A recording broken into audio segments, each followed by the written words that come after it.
Okay, so you'll notice in the slides I'm skipping a few just because I don't want to go into all of those alternative methods that he talks about. Let me flip up here because there is one that I think is worth just looking at. Here's just a few kind of specific or more advanced statistical modeling areas, I should call it, that result when we identify violations of the assumptions of a general linear model like this. So for example, I work a lot in generalized linear models, which is a method for modeling non-normal data and data that violates other assumptions, like you notice dependency in the data, you notice heterogeneity, bivariance, and so forth. So you can do that using a really broad class of generalized linear models. If you have dependency in the data, you add in some mixed terms, so it's a generalized linear mixed model in that case, and so forth. Spatial statistics is another really important one that actually uses often generalized linear mixed models. Time series and robust statistics, non-parametric statistics, things like that. Direct replacements, I had trouble understanding what he meant by this until I read it in the book, but he's talking about like there's packages like StatExact. I don't even know if they make that anymore, but when I was in school, some people would buy access to StatExact, and it gives you exact methods for cases where you can't rely on the asymptotic methodologies. Okay. Sure enough, we have other methods. That's the main point here.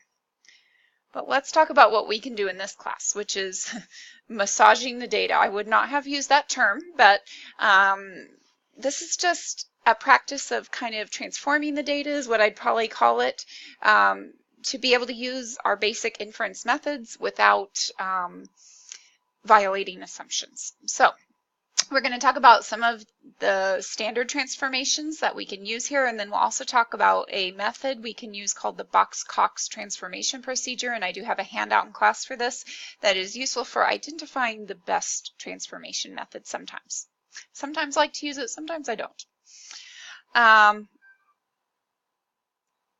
One thing we want to think about is outliers before we get started. Removing outliers is sometimes necessary. Particularly, I worked on a project this morning and I removed an outlier because I'm pretty sure it was a data entry error, and I have no way of going back and validating it, but it just doesn't seem like a reasonable value that I should have seen.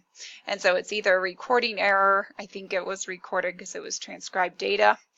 And so I'm just going to delete it. I'm stating it in the paper that I deleted that observation. The reason why, you just are transparent about it, and most of the time people don't take issue with it. If you don't believe that it's an error, like the one I had this morning, but it just doesn't look like it fits your model, you can't take it out. It's really not good practice. I will, in those cases, usually fit the model with and without that oddball observation. Okay, but typically if I see a violation, especially heterogeneity of variance, I'm going to transform. That is my go-to. There's the log transformation, which we've already done in class. But related to the log is also a square root. That's also a nice variance stabilizing transformation that works quite well. There's some good rules of thumb. I think that Hosmer-Lemeshow book has a nice page. I might look that up and see if I can find it for you guys about rules of thumb for these transformations. I remember going over it when I teach regression. There's time to distance for, reciprocal transformations for things like time to distance instead of the rate. Okay, so if you need to convert a rate to time to distance, just do the reciprocal. So you need to kind of use the context to help decide these transformations. In general, you can make any transformation work, but we're going to concentrate on the power family. So power family transformations are going to work well for positive data. You can actually recenter your data if that's a problem. If you have zeros and negatives, you need to add a constant to all your data in that kind of case. Okay, so here's the general form of the power transformation. We just have this value lambda.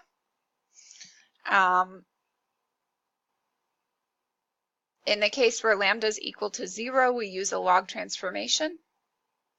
A lower power transformation tends to reduce light skewness and reduce increasing variance, whereas a higher power will reduce left skewness and reduce decreasing variance. That's a general rule of thumb. I can't say I ever think about that when I do this. I more think about the context of the data when I'm doing this. If the data only range over a factor of 2 or 3, then the power transformation is really not going to be very useful. You can think about why. As the ratio from the largest to the smallest increases, that power transformation has more and more effect. So I don't worry about it if that range is quite small. And just make sure it's not a too radical violation of, say, homogeneity of variance. When I taught regression, started teaching regression as an upper division course as my very first one, and I'd always tell the students, I learned early on in modeling data to always go with trying to stabilize your variance first, because the nice effect of stabilizing your variance and making it homogeneous across your treatment levels is that it tends to correct normality issues as well. So you never start with normality, even though we usually list that as the first condition to check. That's just by tradition, I guess. But you fix that homogeneity of variance or heterogeneity of variance problem first, and they tend to work well, okay? But again, if you have slight issues with normality, but you fixed your variance, I would stick with the model and the form of the data that fixes your variance and makes it constant across your treatment levels. We saw why in the simulations he presented earlier. So the Box-Cox transformation gives us that reasonable transformation family of power transformations. It also helps us to decide if we even need to do transformation. I really like what Gary says here. Don't be a slave to Box-Cox. Okay, it sometimes is going to give you really inappropriately specific values for lambda. Don't just report the lambda value without it making some sense. It's a way to give you a window of plausible values for that. If it's, say, close to a value that you find interpretable and meaningful, use the one that is close to the point estimator for the Box-Cox transformation. I do not like methods where students just think they can run an algorithm and get an answer without thinking about it. That really irritates me in general. So please reason when you're using this. Think about what you get. Think about the results. Think about the window on the lambda, and think of it as a guide rather than something, a taskmaster telling you what you have to do to your data.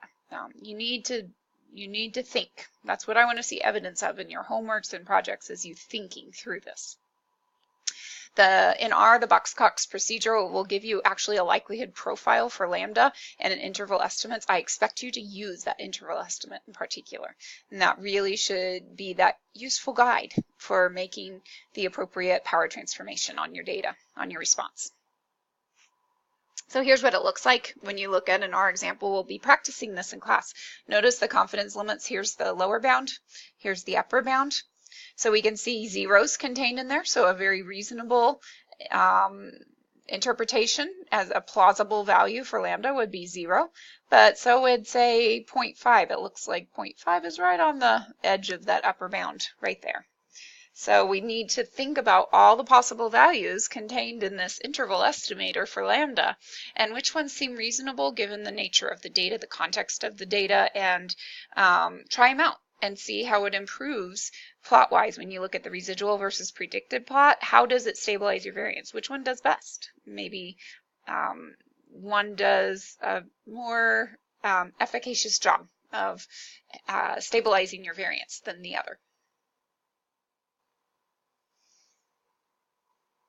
So we'll practice in class on how to run that Box-Cox code and how to interpret those values and decide upon a plausible transformation for lambda. Once we get it, though, we know that we're set and we can make inference on the means. What's great is that we can test equality of means on any scale and get the proper inference. So even if it's something screwy, like, I don't know, lambda equal 0.2, doesn't have really a great interpretive meaning necessarily, our inference that we use on the means, where the means are for those responses of y with the power transformation lambda equal 0.2, are going to be valid. And the results that we get for significant or non-significant mean differences are going to be, I won't say true because we don't say true, right? But are going to be valid. It's the only word I can think of to say. So that's the good news. The bad news is, though, that the means don't easily transform always across power transformation. So sometimes if it's a screwy transform or even a not screwy one, it's going to be hard to back transform your data to the natural scale that you originally had it in. Okay, so for example, you cannot exponentiate the mean of your logged data to get the mean of the natural scale back. Okay, a transformed confidence interval for the mean of normal data is a confidence interval for the median on the transformed scale, but not the mean. Okay, so it's not clean. It's not easy. Land has a method that helps with logs and anti-logs, but in general, I usually will just report the means in the original scale and then indicate significance for the p-values using the not log transformed, but power transformed version of the model. So I state it in the original scale and then indicate statistical significance using the correctly transformed data in the model, but don't try to go back to the original scale using the model-based data.